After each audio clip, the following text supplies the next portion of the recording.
Y'all, if you love that soul hugging pot of love beef stew that Big Mama used to make, you got to get in here, y'all, because let me tell y'all something. When it comes to Sunday dinner, you got to be careful because you can't just eat anybody's beef stew. See, in most black households, there are rules. Before you fix your plate, you got to ask who made it. And because if it ain't Big Mama, Mommy, Auntie, or just somebody with a little meat on their arms, we ain't touching it, y'all. We not touching it. So I'm about to show y'all how to make Big Mama's beef stew. God, you call me by my name. The love you give me, I just can't deny. Yeah. Okay, y'all, let's get into these ingredients so we could go ahead and make that Big Mama's Southern beef stew, y'all. When I tell you Big Mama and Mommy did not play about their ingredients in their Sunday dinner, whether it's beef stew or anything else, y'all, we don't play. So we have some cleaned beef right over here sitting in a bowl. And also we're going to start off with some better than beef bouillon. You're going to need some thyme, rosemary, smoked paprika, and celery salt, y'all, or Lawry's, whichever you prefer, but I'm using celery salt this time. And you need some onion soup mix as well. Then we're gonna head over here. We got some Wonder flour mixture.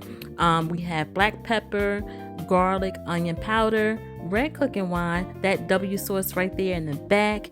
You have a small can of tomato paste and a small can of fire roasted diced tomatoes, which is optional. You don't have to use that if you don't want to. And over here, I chopped up some celery and some onions and peppers, and also sliced up some fresh carrots. And you're gonna need some bay leaves. We're also gonna add some red skin potatoes. These potatoes have been washed and slightly peeled. So first things first, y'all, what you want to do is prepare your meat. You want to get this meat prepared so it can start marinating. So what we're going to do is we're going to start off with a little bit of W sauce, y'all. This W sauce, we're adding this first because this is the liquid. So once you add the liquid, then you're going to add the rest of your seasoning so that it can stick to your meat. Now this sauce is a game changer, y'all, because this is going to add some richness and some depth to your meat. It's going to help enhance the beefiness of the flavors as well. It's going to give it a little umami to your dish. You know what I mean? So I have my gloves on, y'all, because I'm going to be getting all into this meat right now. So I'm just mixing in that W sauce all over, making sure it's fully coated on all the pieces of meat. And as you can see, I did not overload it with the sauce because I didn't want to overdo it, but it looked like it's going to need a little more. It's a little too dry for me. I want to be able to see it. So we're just going to add a little more of that W sauce. We need to make sure that we have enough.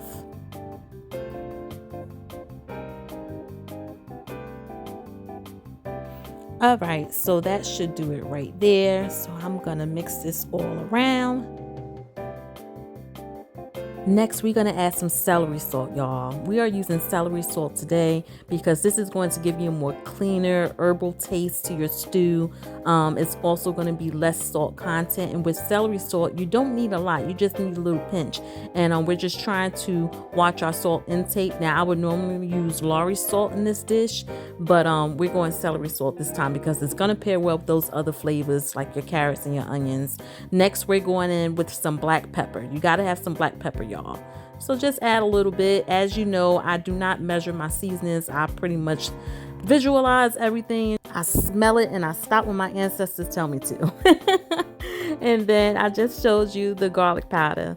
So we're going to add some garlic powder to this. Add as much as you want. I usually go in with a little extra because we love garlic and we want that meat flavored. Don't nobody want no bland beef stew. That's what Dinty Moore is for. And ain't no Dinty Moore over here. This is Big Mama's all the way, y'all. Big Mama style. All right. So next we are going in with some onion powder. You're going to add as much as you want there. Now this is very powdery. I don't really care for this type of onion powder. I like my onion powder fine, but next time. And that's all you need there. So now you're going to just mix this all up. Make sure everything is evenly coated. And we're going to move on to the next step. So I got a Ziploc bag, y'all. So what we're going to do is put all this meat into this Ziploc. And what we're going to do is place the meat into this bag. And you can either actually prep this the night before, or you can just prep it at least, maybe I would say about an hour before you cook the dinner, an hour or two, just to let your meat marinate a little bit, tenderize, and suck up all those flavors. Now, you don't have to marinate this 24 hours. It's completely not necessary. It's still going to be good, but if you like, you can. So I'm just going to place this into the refrigerator, and I'm just going to marinate mine for probably about an hour. Okay, it's been about an hour, so you're going to start off with your saucepan. You want to make sure that you get your oil of choice. You can use olive oil, avocado oil, or vegetable oil, whichever you prefer. Make sure your pan is nice and hot. And you're just going to add a little bit to the bottom of your pan. You don't want to add too much, just enough to coat the bottom, because we're going to start searing our meat.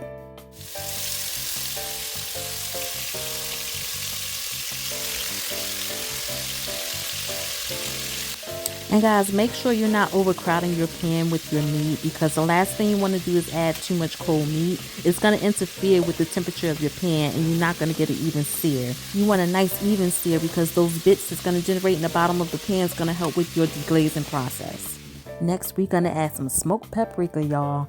This smoked paprika is going to give it that smoky barbecue undertone. It's going to make it taste like it's been simmering for hours, y'all. It's going to give it that southern flair that you need in this dish. This will also help create a more savory taste as well without overpowering the dish. So once your meat is fully done, well, not fully done, you want to just make sure you get that nice sear on it. You're going to take all the meat out of the pan and put it into a bowl, and look at all that goodness down there. All that goodness, we're going to keep that right there, y'all, because that's going to help with all that flavor. So I'm going to add a little more oil, olive oil that is, and now it's time to add the veggies. So the veggies is going to get soaked up into all that flavor in the bottom of the pan. You want to cook these down until they're about translucent in color. And then what we're going to do is add some black pepper, y'all. You want to make sure that there are layers and layers of flavor in this dish. Now it's time to go in with that minced garlic, y'all. You're going to add a nice heaping tablespoon of minced garlic to this dish. You can add as little or as much as you like. We love garlic, and it brings a very nice flavor to your stew. So we're adding a nice heaping tablespoon of that garlic. And the reason why we're adding it now after the vegetables have cooked down is because if you add it in the beginning, this garlic will burn, y'all. So you have to really be careful with that. So we are adding the garlic now. We're going to let this simmer down for just a couple of minutes is enough. Just a couple of minutes. It's now time to add your flour. I like using Wondra because I find that the Wondra don't clump up as much as regular flour. So I just prefer to use Wondra. So what we're going to do is add your flour to your vegetables. This is going to be your thickening agent. It's going to help you thicken your stew. So we're going to add your flour. Now, again, I pretty much eyeball it. You want to add just a little, just to start off with, because you will be able to tell if it's not enough. You can always add more flour later if your stew is not thick enough. But what we're going to do is we're going to cook this flour down, and we have to definitely cook this down, y'all. You want to give it a few minutes because you want to burn off all of that floured taste. You don't want a flour tasting stew, so just make sure you cook it down. So once it have cooked down, you're going to get that red cooking wine, and it's time to start to deglaze that pan, y'all. That's all you need, just a little bit.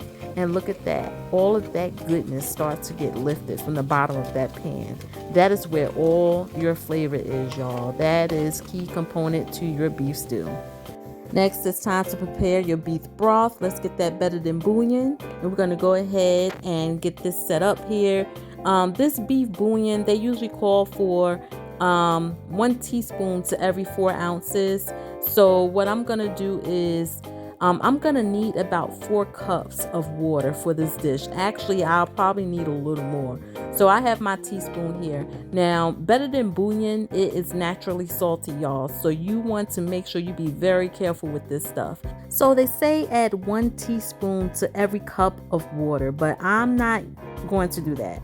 I'm going to cut this down in half. So I'm adding about 2.5 teaspoons, and that's going to be enough because y'all, we're just using this for a flavor enhancement, for our beef broth. We don't want it to be overly salty. That's one thing we don't want. So that's all I'm going to use. So I'm going to mix this up thoroughly, and then we're going to proceed with the next step.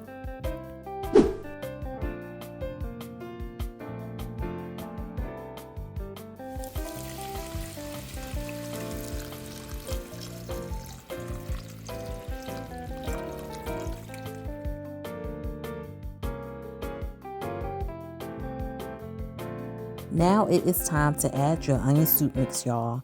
Y'all, don't tell nobody. This is low-key cheat code, okay? Cheat code for flavor, y'all. Then you want to add some thyme.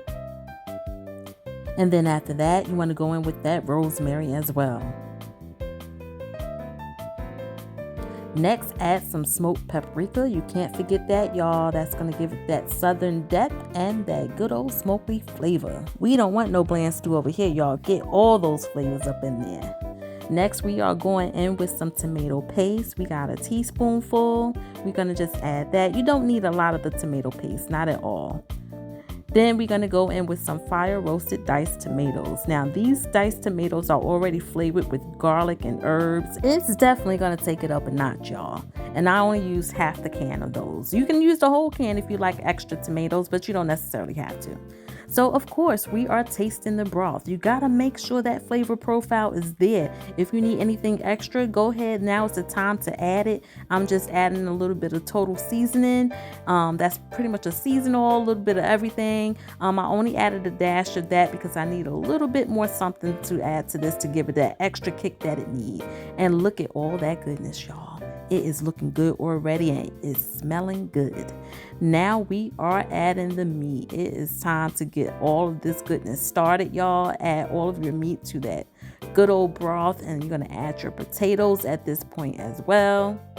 Stir everything up, y'all. Look at that. Look how hearty that is. Absolutely delicious, y'all. It is time to get this going. So what we're going to do now is add those bay leaves, y'all. At this point, the house is smelling good, y'all. And remember back in the day when we were kids and we would run up in the kitchen asking Big Mama or Mommy, is the food ready yet? And then they'll come back and say, go sit down somewhere. It'll be ready when it's ready. And you better eat every bit of it too.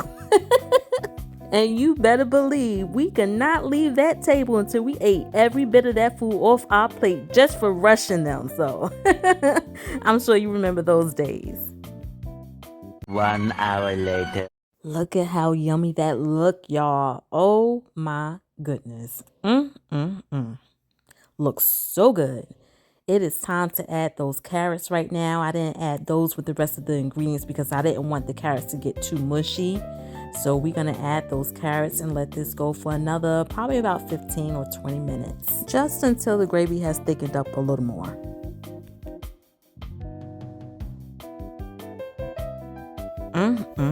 Do y'all see that? This stew is not just cooking, y'all. It's testifying, y'all. Somebody better cue up that organ, y'all, because we're about to have a praise break in this kitchen. This is definitely a soul-saving and burdens-lifting and going ahead and fix me a second plate kind of stew, y'all. This is so good. Big Mama didn't just put her whole foot into this. She put her whole freaking ankle, her spirit, her freaking kneecap with the knee high rolled down just below the knees. You already know about that, y'all. Who know about those knee highs rolled down to the bottom of their knees? Yes, this is that kind of stew. Yes, it is. It is time for dinner, y'all, and this is not just dinner. This is a whole experience, as you can see. Now, I added a little bit of rice to the bowl because, you know, as Big Mama and Mommy used to say, you need a little something to catch all that gravy, right? So you got to add a little rice to the bottom of that bowl. Let me tell you something, y'all. Don't you forget those biscuits because, you know, a meal like this is nothing without something to sop it up, right? You know, Big Mama ain't raised no crumb wasters. Now, if this don't make you want to grab a fork and start speaking in tongues, y'all, I don't know what will. This dish is fire.